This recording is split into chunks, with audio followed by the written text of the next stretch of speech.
Welcome back to News Geelong as we continue with the pulsating world of Geelong sport and our own flying hawk, Nathan Curry. Good evening, Nathan. What's the latest in sport? Thanks very much, Roller, and good evening, everyone. Well, we'll kick sport off tonight with the Geelong Football League, where News Geelong caught up with St Joseph's star Daniel Lovick after their big win over Newtown and Chilwell on the weekend.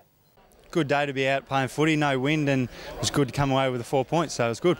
No wind, but by geez, it was icy cold outside the sunshine. Yeah, definitely. I got here at the under-18s and it was dew all over the ground and it didn't look like it was going to hold up, but it came really well. It was good.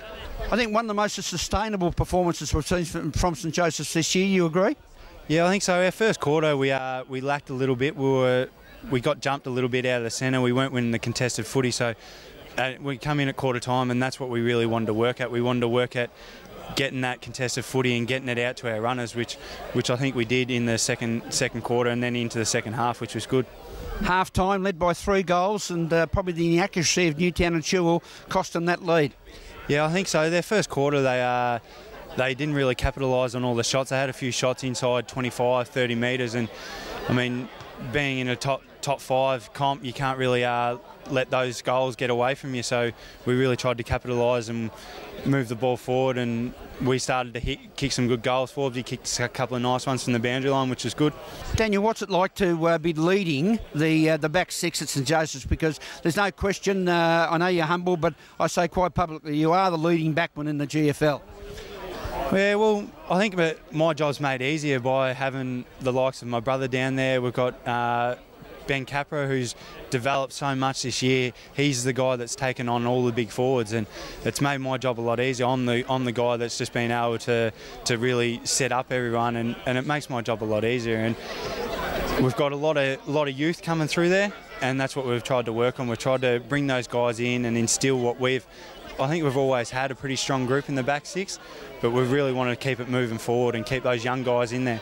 Thanks very much, Daniel. Well, now it's time to get all the latest from the Geelong Falcons, and I had the pleasure of catching up with their big full forward, Josh Ian. Well, Joel, the boys have had the weekend off. How's the group feeling at the moment? Yeah, I think everyone's feeling pretty fresh. Most of the boys had the weekend off, so they should be pretty fresh and right to go this week, yeah. You lost to North Ballarat before the break. What did Greavesy have to say about that loss? He was obviously disappointed with the loss, but there's not much you can do, so we just obviously try and fix the things that we did wrong last week and push on for this week. Before we let you go, just tell the viewers a little bit about your footy career and what positions you play and how your year's been going. Most of my footy career I played in the ruck, but this year I played more of a forward role, so enjoying it, which is good. And started off the year pretty slow, but starting to hit my straps a bit now, which I'm pretty happy with, yeah. Thanks very much for your time, Jai. Well, now it's time to get all the latest from the Geelong Football Club. They've got a big match against Melbourne on the weekend, and I caught up with Chris Scott earlier. Now, Scotty, is it good to see Cam Mooney kicking some goals in the VFL, and would that make his chances of playing AFL sooner? Yeah, I don't think the goals are really a factor. I've said all along that it was more his physical condition. I'm supremely confident that if he's in his best shape and playing close to his best footy, he's in at best 22. There's just no doubt about that. The question was, can he get back to somewhere near his best shape? He's moving really well. It's not a foregone conclusion, but he's done enough to suggest to us that he needs to test it at the top level. Yeah, so the time's about right. Yeah, I've always said 6 weeks, sort of August and September were the key times for him. So, look, we're not guaranteeing it'll be this week, but it's, all things going well, it's this week or next week. Oh, much, much better. Yeah, it's hard to put a number on it, but we've got to keep in perspective. It wouldn't have been a surprise to anyone if Cam had have said in December that he can't play on. He was in terrible shape. Was fighting really hard to do the training required, but just was physically incapable of doing it. And when he started playing early in the season, it was a little bit the same.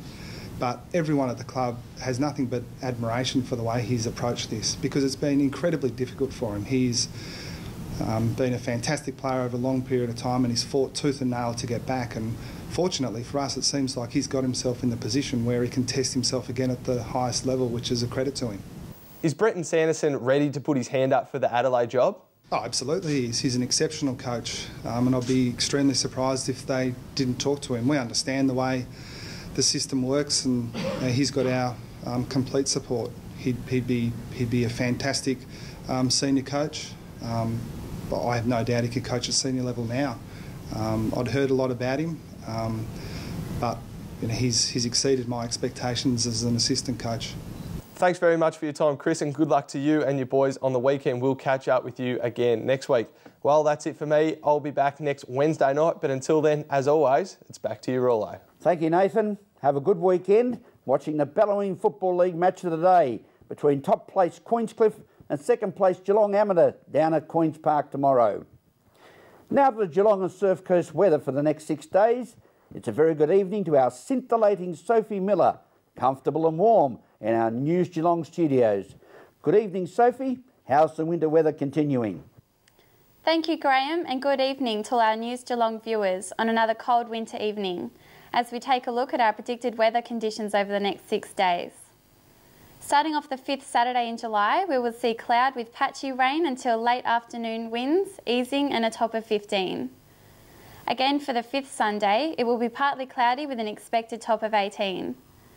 To start off the first week of August, Monday will see partly cloudy conditions continue with isolated showers developing mainly later in the day with a top of 18. Tuesday is expected to be partly cloudy with an isolated shower or two in and around the Geelong and Surf Coast areas with a top of 17. Wednesday will be cloudy with isolated showers and a top of 17, while Thursday is also going to be cloudy with isolated showers and an expected top of 15. Today, Friday, around Geelong and the Surf Coast area was mostly sunny, reaching a top temperature of 17. That's the weather outlook for tonight, so continue to rug up and keep warm.